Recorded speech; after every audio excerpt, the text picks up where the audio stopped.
আজকে এই সবক মাহফিলে যারা আসছেন, এই সবক 21টা সবক মনে আছে? 21টা সবক। প্রথম সবক হলো এই, প্রথম আশরাফুল সামনে বলছেন প্রথম সবক মুরিদ হলে আদব শিক্ষা দাও। এল প্রথম সবক। বেয়াদব আজ মাহরুমে গাছ ফজলে রব। বেয়াদবের জন্য কিন্তু কোনো ধর্ম নাই। যার মধ্যে সবচেয়ে বেশি আদব তার ভিতরে স্বর্ণ তৈরি হবে।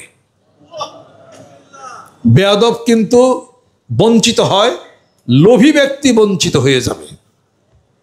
লোভ আসলে বঞ্চিত হবে, লোভী ব্যক্তি অভাবে পড়বে, বেয়াদব ব্যক্তি রহমত থেকে বঞ্চিত হয়ে যাবে। অতএব সর্বপ্রথম যিনি বায়াত মুরিদ হলেন তাকে হলো আদব শিক্ষা হলো সবচেয়ে বড় জিনিস। আদব। যখন আপনার বায়াত মুরিদ হলেন আপনি কোনো কথা বলবেন না, চুপ থাকবেন, আদব কায়দা নেই আপনার কথাগুলো শিখা জানা শুরু করে দেবেন আপনি। এই গেল। দ্বিতীয় নম্বর হলো তাকে হালাল খাইতে হবে। হারাম যদি খায় আর যদি 2 বেলা জিকির করে লাভ নাই কোনো। কোরআন শরীফ তাফসীরের মধ্যে দেখেন কোনো ব্যক্তি আল্লাহ পাক বলেন কোনো মানুষ যদি মানবহীন দ্বীপে কেউ নাই, সে একাকী, আমি আল্লাহর কাছে ফরিয়াদ করে তৃষ্ণার্ত হয়ে যায়, প্রাণ উৎসাগত হয়ে যায়, মরে যায়, তার এমন পিপাসা লাগছে সে আমি আল্লাহর কাছে সাহায্য চায়। আল্লাহ বলেন আমি আমার কুদরতের মুখটা তার দিক থেকে আমি ঘুরিয়ে নেই, আমি তাকে সাহায্য করি না, কারণ আমি আল্লাহ জানি সে হারাম উপার্জন করে খায়। খুব সাবধান, খুব হিসাব করতে। সারাদিন পরে একবার রুটি খাবো, হালাল খাবো, রাজি আছেন? হাত নামান। পরীক্ষা কবরে, আল্লাহ কবরে পরীক্ষা নেওয়া ভালো না কবরে যাওয়ার আগে পরীক্ষা ভালো? মরার আগে মরো, হিসাবের আগে হিসাব করো, তাহলে কি হবে? কবরে যাইয়া হিসাব থাকবে না। সুবহানাল্লাহ। মরার আগে মুতু কাবলান তামুতু আসবো কাবলান তো আসবো। মৃত্যুর মরণের আগে মরণকে স্মরণ করে মরো, স্মরণে হইলে মরণ, তার মরণে রয় না ব্যথা, কও না কথা। আর হিসাব নেওয়ার আগে হিসাব করো, কবরে হিসাব নাই। মরার আগে মরো, কবরে কোনো দুঃখ কষ্ট কিছুই হবে না। এই কথাগুলি বিশ্বাস হবে মানুষের মৃত্যুর পরে। মৃত্যুর পরে এই যে দুনিয়াতে বাঁচা আছি না, এগুলো সব হলো আমরা ঘুমের মধ্যে স্বপ্ন দেখতেছি। অমুক জায়গায় গেলাম, তমুক জায়গায় গেলাম, ইডা করলাম, গর করলাম, হ্যান করলাম, তেল করলাম, 60-70 বছর বাঁচলাম, 85 বছর বয়সে মরে গেলাম গা। মরার সাথে সাথে এইবার ঘুমের ভেঙে যাবে যে আমি যে দিন আসছিলাম দুনিয়াতে, আমি তো ঘুমের ঘরে আসছিলাম। এখন মৃত্যুর পরে তার ঘুমটা ভেঙে যাবে।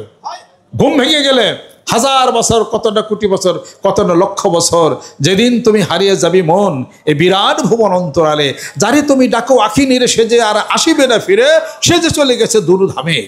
জীবন বলে ওরে মানুষ রাখিবে তোমায় ঘিরে, মরণ বলে ওরে মানুষ নিয়ে যাব তোমায় মরণ সাগর পারে। যেখানে তুমি থাকো না মানুষ যত হও সাবধান, মৃত্যু তোমাকে কেড়ে নিবে ঠিক পাবে না পরিত্রাণ। আজকে হয়েছে শান্তি, জীবনের ভুল ভ্রান্তি সব গেছে চুকে, রাত্রি দিন ধুক ধুক তরঙ্গিতে সুখ দুঃখ থামি আছে বুকে। তাহলে জীবনের এই অসত্য যা মনে করিয়ে তাই কিন্তু সত্য প্রমাণিত হয়ে যাবে। এরা সব ঘুম ভাঙবে 80-85 বছর, 90 বছর, নয় 100 বছর, তারপর দেখবেন যে ওই পরকালের জীবন আরম্ভ হয়ে যাবে। পরকালের জীবন একবার আরম্ভ যদি হইয়া যায় শেষ হবে, শেষ হবে। এই পৃথিবীর মতো আর একটা পৃথিবী যদি থাকে, ওই পৃথিবীর দূরত্ব যদি 5000 কোটি মাইল হয়, এবং সেই পৃথিবী যদি আপনি ছোট ছোট সরিষা দানা যদি ভরে দেন, এই ওয়াজ বয়ান আমি আমার পিতার নিকট থেকে শুনছি, সেখান থেকে যদি একটা পাখিকে যদি নির্দিষ্ট করা হয়, ওই দুনিয়ার থেকে একটা সরিষা দানা অন্য দুনিয়াতে নিয়ে যাবে, এবং তা 500 বছর পরে পরে যদি ওই পাখিটা একটা সরিষার দানা যদি নিয়ে যায়, তাহলে আশা করা যায় কোনো না কোনো একদিন এই পৃথিবীর এত সরিষা দানা শেষ হয়ে যাবে। কিন্তু দুনিয়ার জীবন শেষ হয়ে যাওয়ার পরে আখিরাতের জীবন যদি আরম্ভ হয়, এই জীবন কোনো দিনের জন্যে শেষ হবে না। যে দেশে গেলে চিঠি লেখে না, যেই দেশে গেলে কোনো বন্ধু বান্ধবের নিকট খবর পাঠায় না, যেই দেশে গেলে মা বোনেরা হাতের চুলি আর গলার এত সুন্দর চেনটা খুলে যায়, দামি দামি কাপড় চোপড় রেখে যায়, একটা মার্কিন কাপড় নিয়ে আসে দুনিয়ার থেকে বিদায় হয়ে যায়। যেই দেশে গেলে ইয়াউমা ইয়াফিরুল মারউ মিন আখিহি ওয়া উম্মিহি ওয়া সাহিবাতিহি ওয়া বানিহি, আপন ভাই ভাইয়ের থেকে দূরে চলে যায়, স্ত্রীর থেকে স্বামী দূরে চলে যায়, সন্তান আদি পিতামাতার থেকে দূরে চলে যায়। ওই দেশের নাম হলো কবর। যে গেলা সেই যে গেলা, আর তো ফেরা হবে না। ওই দেশের নাম হলো কবর। মরণ বলে স্মরণ রাখো, বেশি দিন আর বাঁচবে না কো, কথার মতো কথা শিখো, মরণে যাবে জানা। বেঁচে আসা আশ্চর্য, নাই মুর্শিদের সাহচর্য, নাই মানুষের সাহচর্য, থাকতো যদি একটু ধৈর্য, ঐশ্বর্য তার গায়ে ধরতো না। সুবহানাল্লাহ। এই ঘটনা কিন্তু ঘটেই যাবে।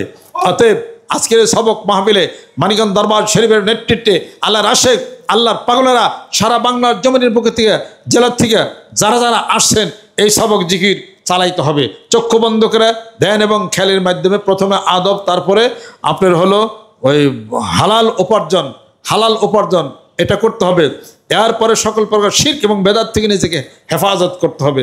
যেই ব্যক্তি শিরকের গুনাহ থেকে হেফাজত হলো না, যাই কিছু করুক সব তার বাতিল হয়ে যাবে। আর শিরক থেকে যে বর্জন করলো, নিজেকে শিরক থেকে হেফাজত করলো, আল্লাহ পাক তাকে জান্নাতে দিবেন। ওয়াইন জানা ওয়াইন সারাকা, জোরে জোরে কোন সুবহানাল্লাহ। করার পরে পরিশুদ্ধ হয়ে গেল। এবারে এক নিবিষ্ট মনে আল্লাহর জিকির শুরু করে দিতে হবে। আল্লাহ আল্লাহ আল্লাহ।